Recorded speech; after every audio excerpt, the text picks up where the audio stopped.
Media sosial kembali ramai setelah beredar video seorang wanita yang meledak amarahnya kepada pengasuh yang menenangkan bayi di depan rumahnya. Rekaman itu menunjukkan ia berteriak dari lantai 2, menuntut agar tangisan bayi tidak terdengar di dekat rumahnya, sekaligus menegaskan bahwa ia tidak ingin punya anak.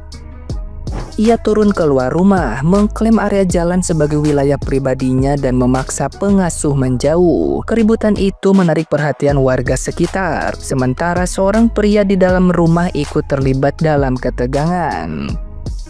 Netizen yang budiman menilai reaksi wanita tersebut berlebihan karena tangisan bayi adalah hal alami yang tidak bisa dikendalikan, dan banyak yang bersimpati pada pengasuh yang sedang berusaha menenangkan anak kecil di ruang publik.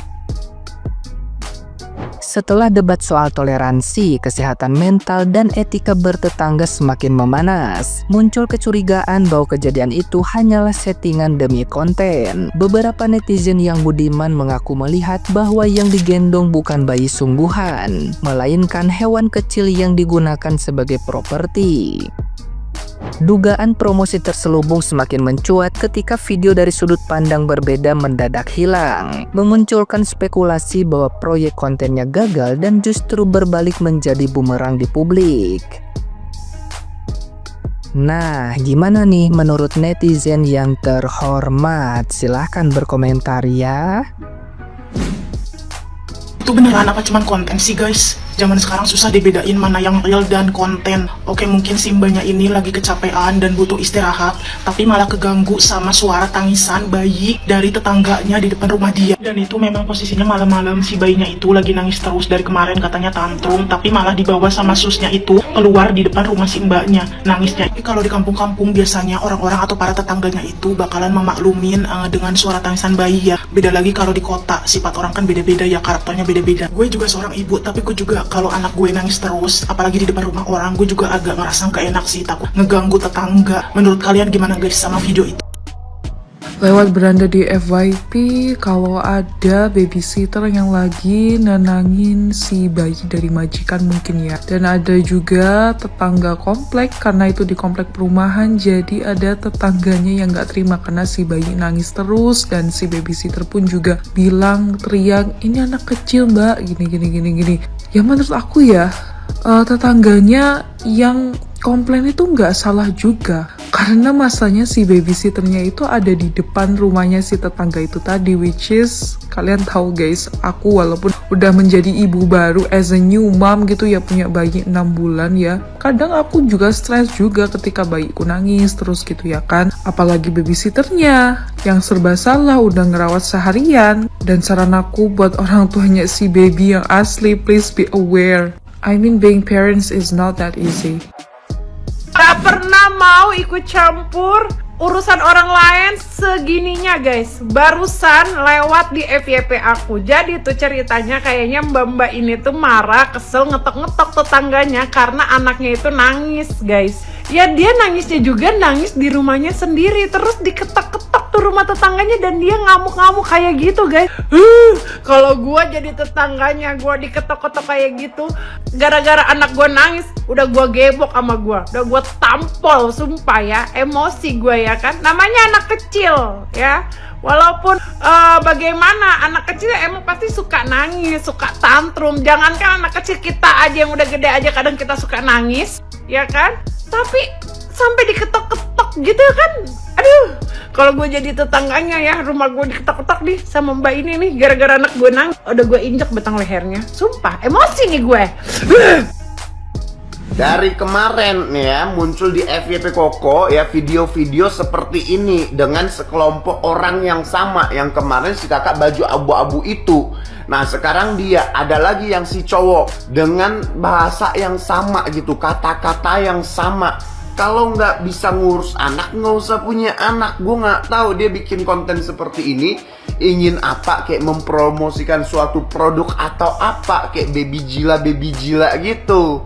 Kalau ingin mempromosikan suatu produk atau mempromosikan apapun itu ya, bikin konten yang benar, jaga ucapannya. Jangan seperti ini. Jangan sampai menyakiti hati semua ibu yang ada anak kecilnya. Lu kira enak, ngediemin anak kecil yang tantrum? Lu kira gampang? Lu kira semua ibu tuh pengen seperti itu, anaknya nangis terus nggak mau didiemin?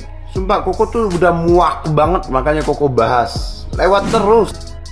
Video ibu-ibu yang marahin babysitter nggak karuan gara-gara babysitter itu coba nenangin bayi yang dia gendong di depan rumah si ibu yang ngamuk ini udah lewat berkali-kali di FYP saya. Sekilas saya nonton kayak, ya ini konflik tetangga biasa. Tapi pada saat saya perhatiin, kok ada polanya ya? Ini marketing. Kalau iya ini marketing, gila banget. Yang pertama dia pakai framing, kamu masih tanya aku pengen punya anak atau enggak? Enggak gitu. Berarti dia pakai framing child free kan? Itu bukan narasi sembarangan. Itu label yang gampang memicu debat, memecah audiens dan ngundang reaksi emosional. Artinya, ini framing yang sengaja dia pilih supaya diskusinya panas. Yang kedua, tentang angle kamera. Kelihatan natural, kayak video asli gitu, seolah-olah kebetulan direkam. Padahal di ekosistem konten, itu salah satu teknik yang paling klasik.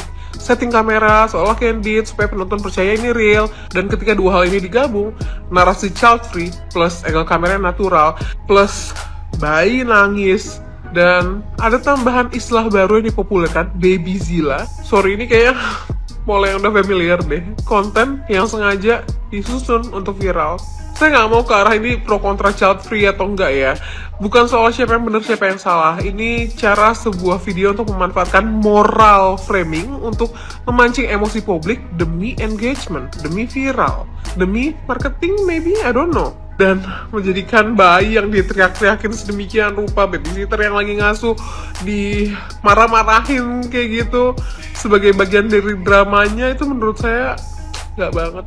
Nggak tau lah ini marketing atau enggak. Kalau iya, ya you went viral, congratulations. Tapi masa sih caranya dengan manipulasi visual dan memainkan sensitivitas isu sosial kayak gitu? Kalau lu udah divonis sama dokter hidup lu cuman kurang dari setahun, harusnya lu tobat. Banyakin berbuat baik sama manusia, terutama tetangga. Bukan lu marah-marah.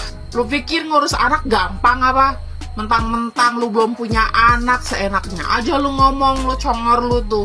Maki-maki tetangga lu. Harusnya kalau lu udah divonis umur cuman kurang dari setahun, lu banyakin amal soleh, ya. Jaga tuh mulut tuh, mikirin lu bakal masuk neraka apa masuk surga. Udah tahu bentar lagi mau mati aja masih aja kayak gitu lu kelakuan lu. Nggak sadar. Enak banget tuh mulut tuh, pedes banget lu marahin tetangga lu.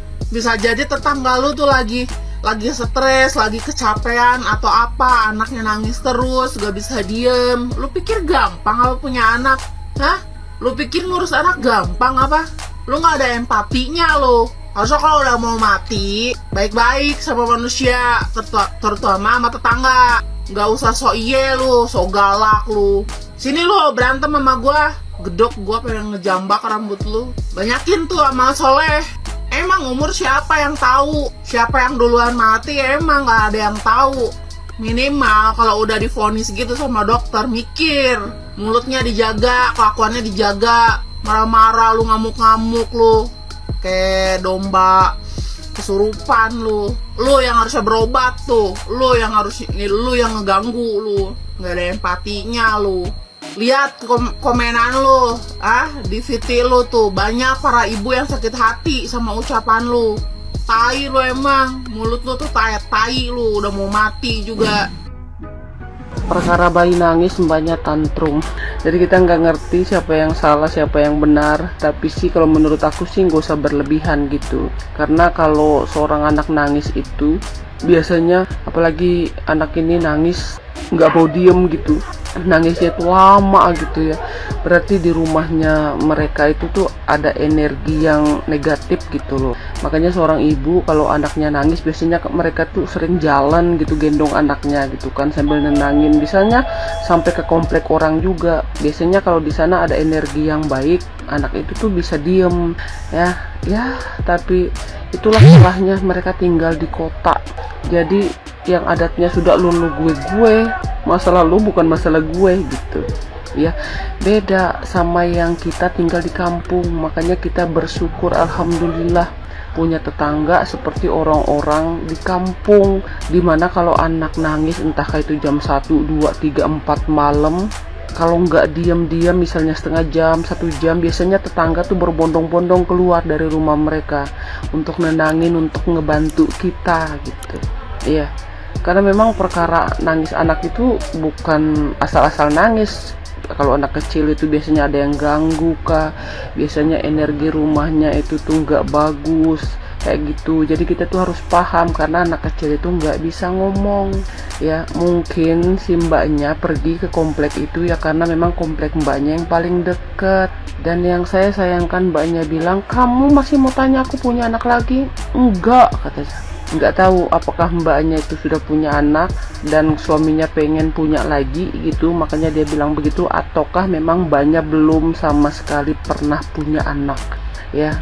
Jadi mungkin belum bisa dititipkan sama Allah karena mbaknya tuh kurang sabar, kurang sayang anak kecil, mungkin seperti itu ya kan. Ini cuma statement netizen yang lagi galau karena melihat video dari luarnya saja ya. Ya, perkara anak kecil mbaknya tantrum, oh my god.